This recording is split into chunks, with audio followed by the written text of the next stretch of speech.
Good everyone. This is for electrical contractors that are hiring A grades and apprentices.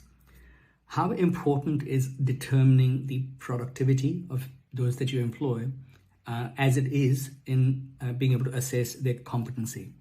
So you could have someone that's competent, being able to do the job, but if they're extremely slow and if there are aspects of what they do that eat into your margin, then they're not a great person to continue to have on board. I would imagine you'd agree.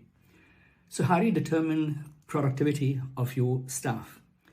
If it's a domestic electrical contractor, a way to do that would be to peg that against Google reviews, for example. So if the individual goes on the job, if the client is asked to provide or requested to provide a review, if that review comes in at a 5-star, and in terms of the accumulation of that over the year, some sort of a bonus pool that is put aside for rewarding staff that are highly productive, that could be a way that could be done.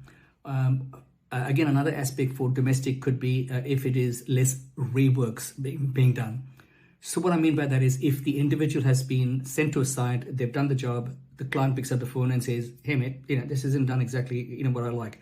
That would be a very high penalty, I guess, because you don't want any of that. Reworks aren't good for the business. If it was for industrial and commercial, a way to determine productivity would be to look at the unit cost of what it takes to have the individual go on site.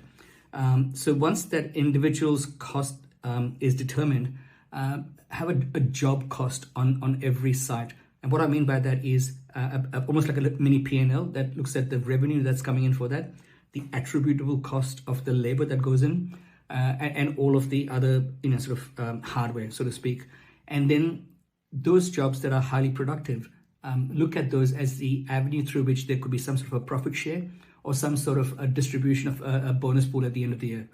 That's a great way to measure productivity and reward productivity.